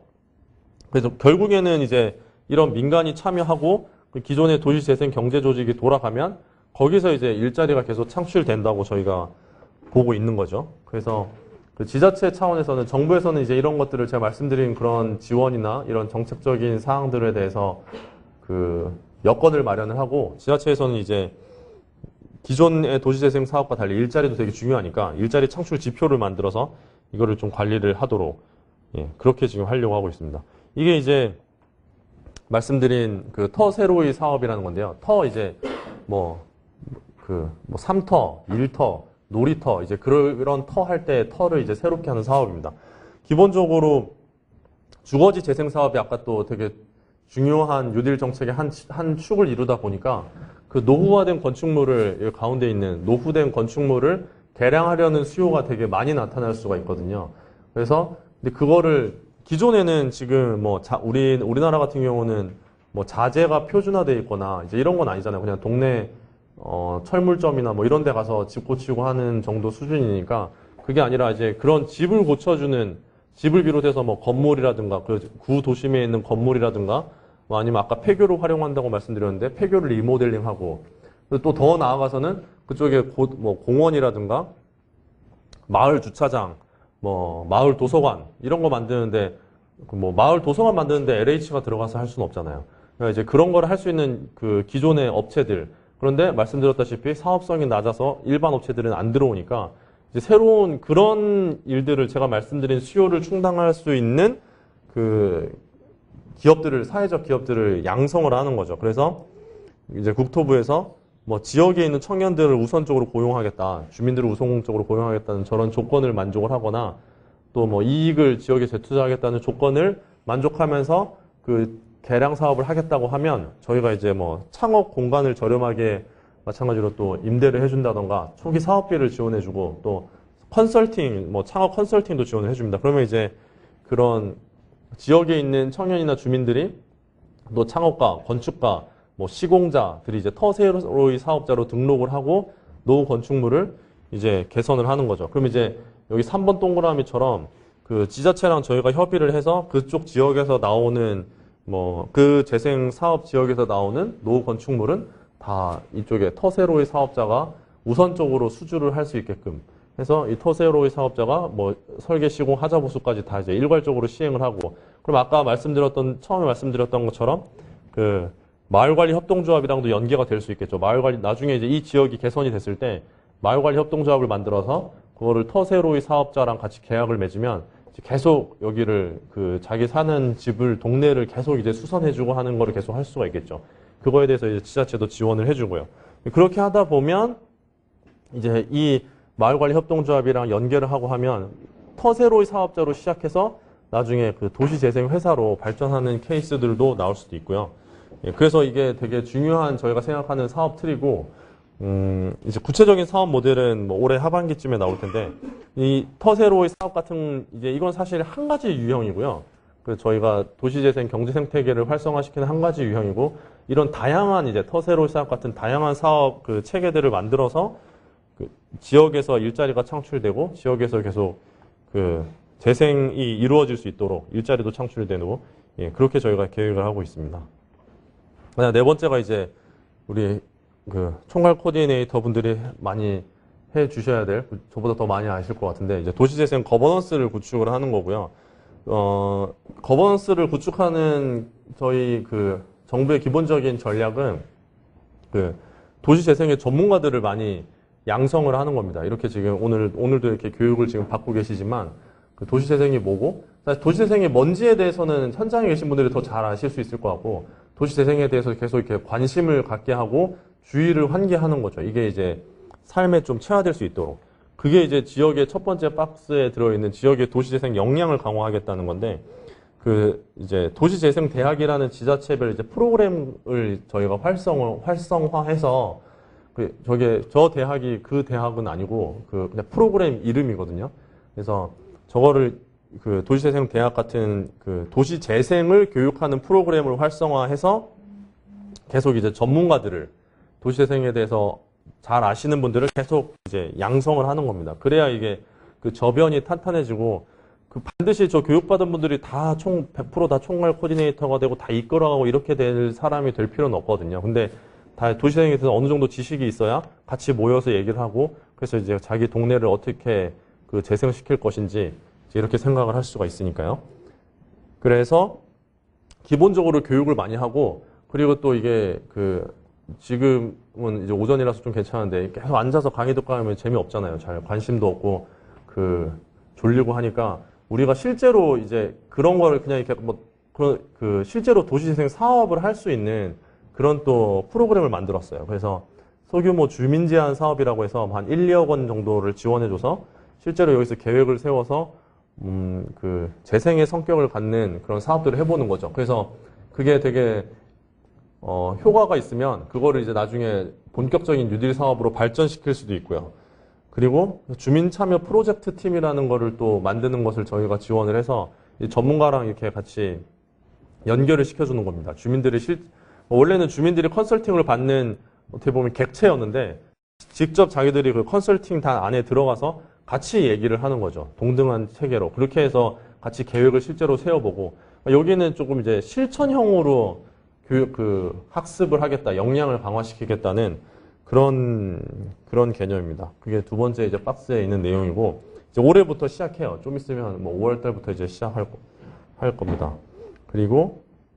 그래서 이제 기존의 사업, 제가 기존의 도시재생 사업이 계속 있었다고 말씀드렸는데, 이제 원래 기존에 계속 하던 사업은 도시재생 사업을 선정을 하고, 그리고 나서 사실 기존 사업이라는 게 지금도 조금 이쪽에 가깝기는 해요. 작년에 시범 사업 같은 경우도 준비가 안 된 지자체들도 많이 있었고, 그래서 사업을 선정하고 나서 그 다음에 주민 참여를 유도해서 뭐 주민 협의체를 구성하고 이렇게 많이 되고 있는데, 그걸 이제 우리 올해부터 본격적으로 시작하는 뉴딜 정책에서는 실제로 역량을 가진 주민들이 협의체를 구성하고 도시재생 지원센터를 지자체에서 설립을 해서 도시재생 사업을 제안할 수 있는, 이제 그게 실천형 교육이라든가 저런 참여 기반이 조성이 되면 그게 좀 활성화될 수 있겠죠. 이게 좀 바람직한 모습이고요. 이런 쪽으로 거버넌스를 구축해 나가려고 합니다.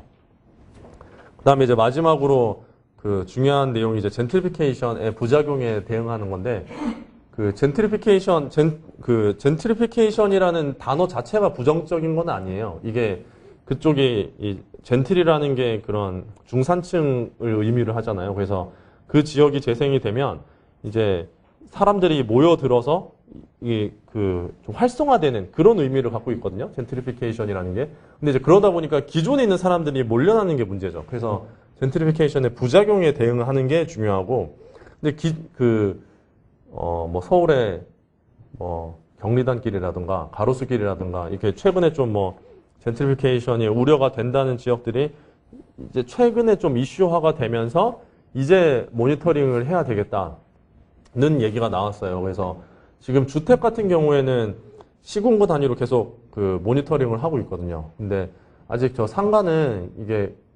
사실 주택보다 훨씬 좀 케이스도 다양하고 조사해야 될 것도 많고, 단순히 뭐 전세, 월세 이게 아니라 뭐 상가에는 뭐 권리금도 있고 여러 가지가 있기 때문에 좀 더 체계가 복잡한데, 그 체계를 정비를 해서 이제 실제로 젠트리피케이션이 나타났는지 이런 거를 조금 판단할 수 있는 체계를 구축을 하겠다는 내용이고요.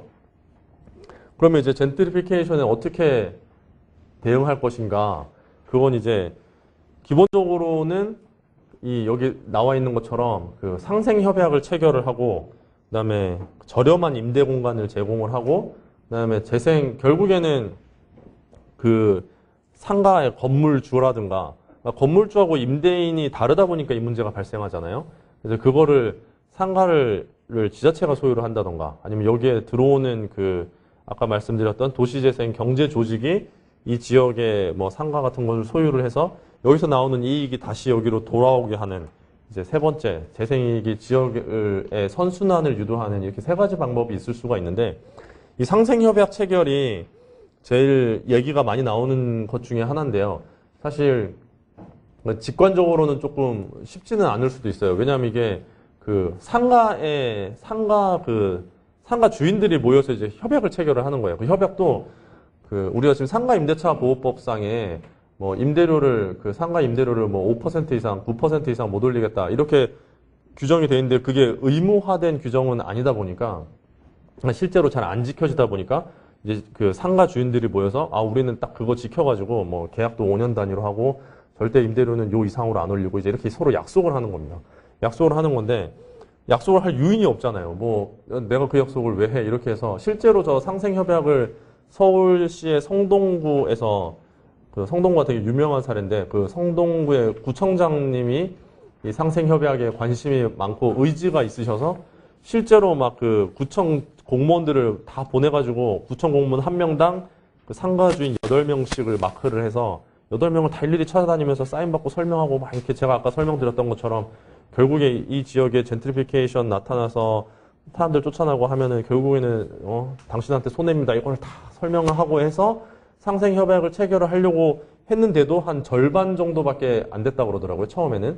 근데 이제 지자체가 성동구에서 그 이제 상생협약을 체결할 수 있게끔 생생협약을 체결을 하면 뭐 이런 그 혜택을 주겠다. 그래서 이제 용적률 인센티브를 주고 하면서 조금 더 상생협약 체결 그 비율이 좀 높아졌죠. 그래서 결국에는 서울시는 되게 그 성동구는 거기를 또 이렇게 도시계획으로도 그 지역을 이제 지정을 해가지고 특히 용적률 혜택도 주고 상생협약을 체결하게 하고 그래서 임대료를 좀 안정화시키고 이렇게 한 효과가 있었는데 사실 근본적인 해결책은 아닙니다. 그런 문제점이 되게 많았어요. 저희가 도시재생법상의 상생협약 체결의 근거를 작년에 개정을 해서 넣기는 했는데 저희 근본적인 해결책은 아니고요. 근데 가장 바람직한 모델이긴 하죠.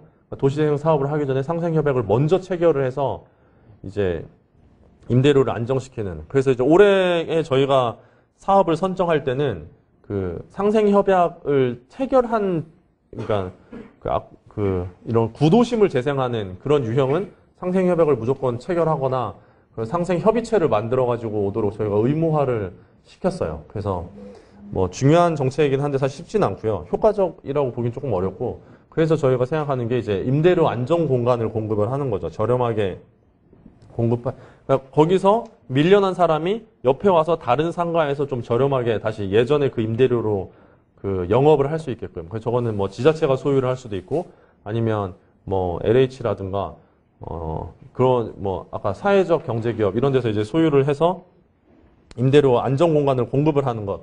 그리고 궁극적으로는 직접 그 지자체가 그 지역의 상가를 가지고 이렇게 해서 재생의 이익이 그 지역에서 돌아갈 수 있게끔 하는 게 가장 중요한데 이건 이제 도시재생 지역에 좀 한정된 얘기들이고요. 근데 궁극적으로는 도시재생 지역이 아니더라도 젠트리피케이션에 따른 부작용이 발생을 할 수가 있잖아요. 아까 뭐 경리단길이라던가 가로수길 이런 데들은 재생지역은 아니니까요.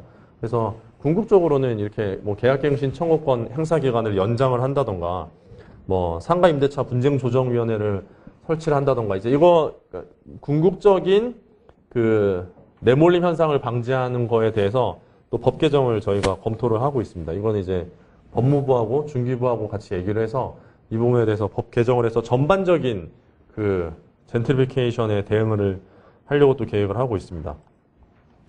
그래서 이런 그 앞에서 말씀드린 5가지의 과제를 추진하기 위해서 이제 기반을 구축을 하는데 그 5년간에 50조 원이 투자가 되다 보니까 이제 이거를 어떻게 써야 될지가 또 되게 중요한 관건이잖아요. 또 500곳을 어떻게 재생을 시킬 것인지.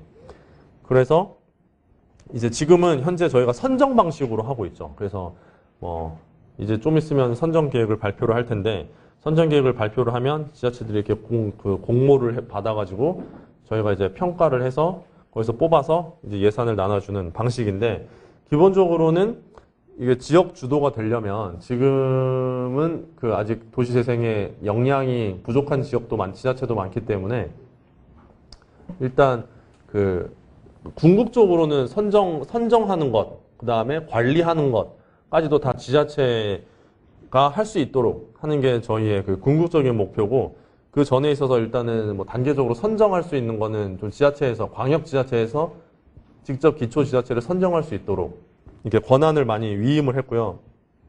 앞으로는 이제 관리 권한도 위임을 해서 그 선정하고 나서 관리하는 것도 되게 중요하잖아요. 그래서 관리 권한도 저희가 단계적으로 위임을 할 계획입니다.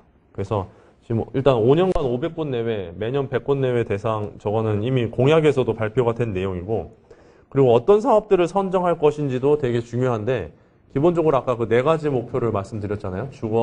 주거지하고 구도심하고 해서 뭐 주거복지, 그 다음에 도시의 활력 제고, 그 다음에 뭐 지역의 상생이라든가 일자리 창출, 이런 것들을 이제 주로 고려를 해서 사업을 선정을 하는데, 그 외에도 이제 여러 가지 도시 문제, 아까 뭐 컴팩트 네트워크 도시를 지향한다든가 이런 데들은 좀 가점을 주고, 그다음에 뭐 핵심 국정 과제, 아까 혁신 거점 공간을 조성한다던가 일자리를 많이 창출하겠다, 이런 데를 더 조금 중점적으로 선정을 하려고 계획을 하고 있습니다. 그리고 지금은 이게 그러니까 기존에 사실 이 정책이 처음에 들어왔을 때 워낙에 대규모 재정이 들어가다 보니까 이 대규모 재정을 어떻게 공정하게 나눠줄 것인지가 상당히 중요한 화두였어요. 그래서 이제 저희가 선정 방식을 쓰게 된 건데, 그 사실은 이게 도시재생이라는 게 사업 기간이 길기 때문에 선정 방식보다는 사업 승인 방식을 또로 가는 게 바람직한 부분이 또 있습니다. 그래서 그러니까 나중에 돈을 줄지 안 줄지는 뭐 나중에 결정을 하더라도 이제 같이 만들어가는 거죠. 뭐 정부하고 지자체하고 같이 이렇게, 지금은 지자체가 계획을 세워갖고 오면 정부가 알았어 뽑아줄게 하고 딱 뽑아주면 그때부터 이제 돈이 내려가기 시작하는 건데, 그게 아니라 이제 지자체가 뭘 할지를 같이 뭐 LH랑 우리랑 정부랑 지자체랑 같이 모여서 이걸 이제 같이 계획을 만들어 나가면서 어느 정도 만들어졌을 때 이 사업은 도시재생 사업이다라고 저희가 승인을 해주고 그때부터 예산이 들어갈 수 있게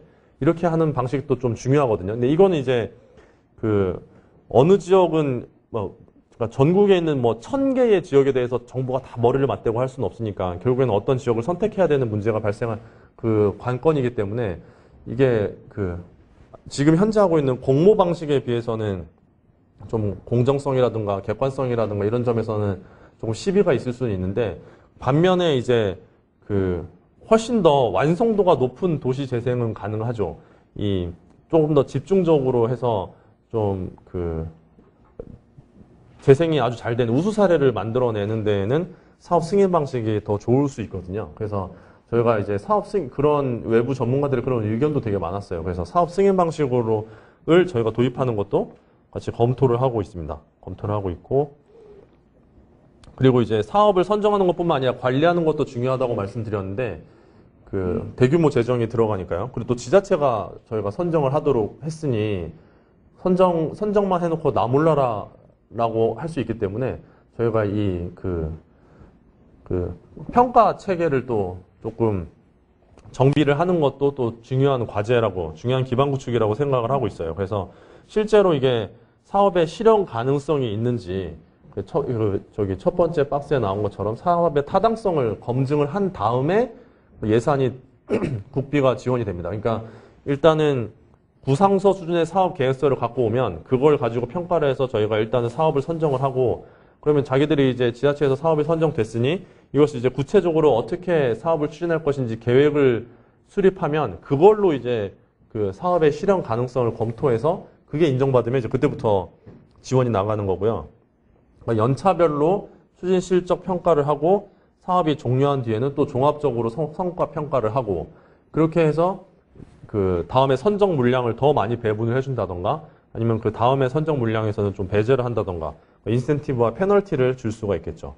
궁극적으로는 앞에서 말씀드린 것처럼 선정 권한과 관리 권한을 같이 광역 지자체에 좀 그 이양을 하는 방향으로 저희가 검토를 하고 있고요. 그리고 또 하나는 이제 아까 도시재생법이 있다고 말씀드렸는데, 이제 도시재생법을 우리의 체계에 맞춰서 정비를 해 나가고 있습니다. 해 나가고 있는데, 여기서 중요한 게 이제 도시재생 특별구역 제도를 특구를 만들어서 용적률이나 건폐율, 저 특구로 지정된 지역은 용적률이나 건폐율에 좀 혜택을 준다던가, 이런 그래서 그 특구로 지정된 지역이 지역의 혁신 거점 내지는 혁신 지구가 될 수 있도록 하는 거를 저희가 검토를 하고 있고요. 또 하나는 이제 지금 현재는 이제 도시재생 뉴딜 사업을 하면 이렇게 어쨌든 아까 앞에 나왔던 그림처럼 이렇게 지도에 이렇게 딱 표시를 해야 되잖아요. 그런데 실제로 그 재생이 되는 사례들을 보면 어떤 지역에 건물 하나만 딱 들어왔는데 그 건물을 중심으로 사람들이 모이고 주민들이 모여서 재생의 효과가 발생하는 경우도 있을 수 있거든요. 거기는 우리가 뭐 재정을 직접적으로 주지는 않더라도 그렇게 건물을 리모델링해서 커뮤니티 센터로 쓴다든가 이런 거는 기금을 지원할 필요도 있기 때문에 그런 거를 이제 제가 처음에 말씀드린 이렇게 그 지역 전체를 재생하는 거를 저렇게 저 녹색이라고 보면 저기 이제 점적으로 파란색 점적으로 막 건물 하나만 리모델링 한다던가 이제 이런 것도 있는데 그런 것도 우리가 이제 도시재생 사업으로 인정을 해서 주택도시기금은 지원할 수 있게끔 하는 제도도 도입을 검토를 하고 있고요. 그다음에 기존에 있는 도시재생의 계획을 조금 이제 아까 맨 처음에 서두에 계획이 워낙에 크고 해서 계획 수립하는데 시간이 다 가서 주민들이 체감을 할 수 없다고 말씀드렸는데 그런 것들을 조금 합리적으로 정비를 하는 거죠. 계획도 더 빨리 정비될 수 있고 또 일부만 정비를 한다던가 이제 이렇게 생각을 하고 있고요. 또 하나 중요한 게 도시재생 종합정보체계인데 이게 이제 일본 같은 경우에는 일본에는 이 도시재생 종합정보체계가 아주 잘 돼 있어서 어느 지역이 쇠퇴를 했고 그러니까 쇠퇴한 그 양상이 예를 들면 뭐 유동인구는 많은데 거주인구가 작아서 쇠퇴했다. 뭐 이런 식으로 되게 구체적으로 그 분석이 쫙 모든 심지어 민간의 데이터까지 뭐 카드사에서 쓰는 데이터까지 연계를 다 시켜서 그 지역에 대해서 종합적으로 분석을 해서 이 지역을 아까 컴팩트 네트워크화 도시처럼 이 지역은 컴팩트 도시로 만들어야 된다. 이런 결론이 나올 수 있는 그런 시스템을 만들어 놨거든요. 근데 아직 우리나라는 그런 정보가 아직 연계가 안 돼 있어요. 단순히 그냥 일방적으로 정보를 좀 주고 또 지자체 공무원들이 실제로 재생계획을 수립할 때 그 정보를 활용하고 이제 이 정도 수준으로 활용이 되고 있는데 그런 이 종합정보체계를 좀 일본처럼 도시를 진단하는 정도의 수준까지 나아갈 수 있게끔 그렇게 이제 종합정보체계를 고도화시키는 것도 상당히 중요한 과제입니다. 그래서 여러 가지 데이터들을 여기다가 다 연계를 시켜서 도시의 현황을 한 번에 알 수 있게 진단을 할 수 있게 그래야 이제 제대로 된 재생 계획이 나올 수가 있겠죠. 그리고 이제 아까 공적 재원이 10조 원, 그러니까 50조 원, 5년간 50조 원이니까 1년에 10조 원인데 이게 보면 이제 그러니까 우리 재정이 2조 원이 들어가고 주택도시기금이 한 4.9조 원, 공기업 참여로 뭐 최대 3조 원까지 투자를 하겠다는 내용이에요. 그래서 다 세금이 들어가는 건 아니고 저 2조 원도 사실은 뜯어보면 뭐 한 7천억 원 정도, 8천억 원 정도가 정부의 공적 재원으로 실제 우리 국비로 투입이 되는 거고요. 지방비가 또 매칭해서 들어가거든요. 8천억 원 국비가 들어가면 지방비가 매칭해서 한 5천억 원 정도 들어가고 나머지 7천억 원은 관계부처 연계사업, 아까 말씀드린 뭐 문체부의 사업, 중기부의 사업 이런 사업들이 또 그 지역에 같이 연계해서 들어가서 실제로 딱 도시재생 뉴딜 사업의 예산이라고 해서 재정이라고 해서 들어가는 거는 한 8천억 원, 연 8천억 원 정도 수준입니다. 그래서 재정은 다 합쳐서 한 2조 원 정도 수준. 주택도시 기금이 이제 한 4.9조 원 들어가는데 저 중에는 이제 가장 4.9조 원 중에서 제일 많이 들어가는 건 이제 공공임대주택을 짓는 데 들어가는 돈이고요. 공공임대주택을 짓는 데 들어가는 돈이 한 3.8조 원 정도 들어가고 실제로 아까 건물 하나를 리모델링 해도 그게 도시재생 효과가 나타날 수 있다고 했는데 그런데 지원되는 기금이 한 1.1조 원 정도 예상을 하고 있고, 또 하나는 이제 공기업 참여, 공기업도 마찬가지거든요. 공기업도 요새는 부채 문제가 중요하고 해서 사업성이 낮은 지역에 그 정부가 공기업의 참여를 강제할 수는 없어요. 그래서 공기업한테 권한도 더 많이 주고, 그리고 공기업이 참여하면 거기에 따른 기금 지원이나 재정 지원도 같이 해주는데, 그 권한을 많이 주는 것 중에 하나가 이제 총괄 사업 관리자 제도라고 해서, 도시재생이 기본적으로 지자체가 하는 사업이다 보니까 지자체가 계획을 수립하고 지자체가 재정을 집행하고 이렇게 하는데, 총괄 사업 관리자 제도를 도입하면 그 공기업이 참여한 사업에 대해서 공기업을 총괄 사업 관리자로 지정을 해서 실제로 공기업을 통해서 돈이 나갈 수도 있고 의사결정을 내릴 수도 있게끔 이렇게 하는 것까지도 저희가 같이 검토를 하고 있습니다. 그리고 향후 추진 계획인데요.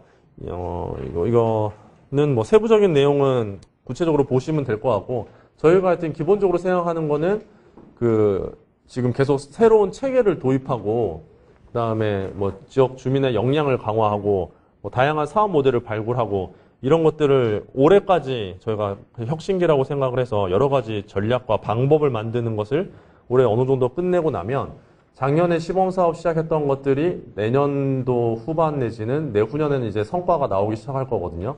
그래서 그 성과들을 좀 분석을 해서 조금 더 정책을 보완할 것들은 보완을 하고, 그 사이에 계속 우리 주민의 역량을 강화하는 여러 가지 교육들은 계속 진행이 되고 있을 테니까, 그러면 이제 한 2021년 정도가 되면 제도적으로도 어느 정도 성과를 봐서 제도적으로도 보완을 하고, 그 사이에도 이제 도시재생 전문가들도 많이 양성이 돼 있고 해서 이제 기반이 구축돼서 계속 도시재생이 지속될 수 있는 그런 체계를 저희가 이제 생각을 하고 있습니다. 그래서 그에 따라서 이제 지금 작년에 이제 시범 사업이었기 때문에 국비 지원 규모가 그렇게 크지는 않았고요.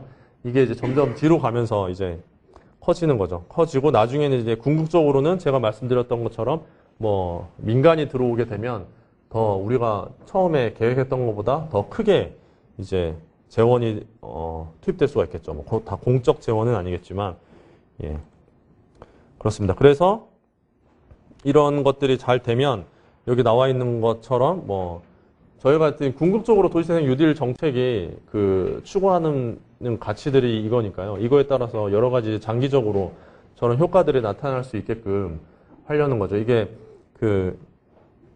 뉴딜이라는 단어가 정책이 나오면서 뉴딜이라는 단어가 같이 나와서 붙었는데, 원래 뉴딜이 미국에서 옛날에 루즈벨트 대통령이 했던 거잖아요. 이렇게 대공황을 극복하기 위해서 대규모 재정을 투입해서 인프라를 구축하는 사업을 통해서 위기를 탈출한 건데, 이제 우리는 도시재생에 뉴딜이라는 명칭이 붙은 거는 물론 대규모의 공적 재원이 투입되는 측면도 있고, 또 일자리를 창출한다는 측면도 있는데, 가장 중요한 거는 이제 정부가 적극적으로 개입을 하기로 했다는 거거든요. 그러니까 도시재생에 현 정부에서 어쨌든 일단 마중물 역할을 하겠다. 그래서 이렇게 아까 역량 이런 체계적으로 이렇게 해서 2022년이 되면 그때는 이제 정부가 어느 정도 지원을 안 해도 도시재생이 스스로 좀 돌아갈 수 있게끔, 그래서 그 전에는 대신에 지금 아까 제가 크리티컬 포인트가 필요하다고 말씀드렸는데, 그 크리티컬 포인트를 만들기 위해서 일단은 정부가 강하게 개입을 하겠다. 그래서 여러 가지 지원을 해주고, 그래서 실제로 지금 국정과제에도 들어가 있지만 각 부처 간의 협력도 다른 정책에 비하면 상당히 활발한 편이고요. 그리고 뭐 기획재정부라든가 국무총리실이라든가 이런 총괄하는 부서에서도 상당히 관심이 많은 거는 사실이에요. 되게 이 정책이 뭐 현 정부의 중요한 역점 사업이기도 하고, 또 뉴딜이라는 명칭이 붙은 만큼 어쨌든 지금 범정부적으로 지금 좀 으쌰으쌰 잘해보자 이런 내부적인 그런 뭐랄까요 합의는 있거든요. 그래서 지금 이제 나중에 총괄 코디네이터로 이제 활동을 하시면 정부 입장에서는 도와줄 준비가 다 돼 있어요. 다만 우리가 기존에는 도시재생이 기본적으로 지자체, 지역의 사업이고 정부가 이렇게 적극적으로 도와준 적이 별로 없는 거예요. 그래서 사실은 뭐를 어떻게 도와줘야 될지를 지금 계속 만들어가는 과정 중에 있거든요. 그래서 지자체나 아니면 지역 주민들이나 또 우리 총괄 코디 분들이 좀 그 현장에서 느끼는 거 그런 것들도 많이 저희들한테 제안도 해주시고 그러면 저희가 그거에 맞춰서 또 여러 가지 다양한 사업 프로그램도 만들고 실제로 뭐 아까 선정 방식 외에 사업 승인 방식도 도입돼야 된다고 했는데 그런 큰 틀을 바꾸는 것까지 새로운 방식을 도입하는 것까지도 저희가 다 검토를 하고 있고 그 실제로 이 로드맵을 발표할 때도 이거는 저희가 열린 계획이다. 앞으로도 다양한 전문가들이 의견을 반영해서 계속 수정 보완해 나갈 수 있다라고 저희가 선언을 했거든요. 그래서 오늘 제가 말씀드린 거는 어떻게 보면 정부 안에서 이런저런 여러 가지 얘기들이 있다는 거를 말씀드린 거고 실제로 재생이 돌아가려면 현장에서 그게 액팅이 돼야 되니까 현장에서 이제 여러 가지 활동을 하시다가 더 그 떠오르는 좋은 아이디어나 또 아니면 정부에 좀 바라는 거 요구사항이 있으면 저희가 또 그 토론회라든가 간담회 이런 것도 최대한 많이 하려고 하고 있거든요. 가급적이면 그것도 다 그 뭐 이렇게 뭐 사무관의 실무자들이 가는 게 아니라 간부의 그러니까 의사결정에 권한이 있는 분들이 직접 가서 의견을 많이 들으려고 하세요. 그래서 제 말의 그 결론은 온 정부가 이러한 의지를 갖고 있으니 앞으로 이제 열심히 활동을 하시다가 필요하거나 부족한 게 있으시면 언제든지 저희들한테 말씀을 해주시면 그 의견들을 다 반영을 해서 혹시 다음에 이제 또 로드맵 강의를 하게 되면 여기 계신 분들의 의견이 반영돼서 다 같이 함께 만든 로드맵이 그렇게 됐으면 좋겠습니다.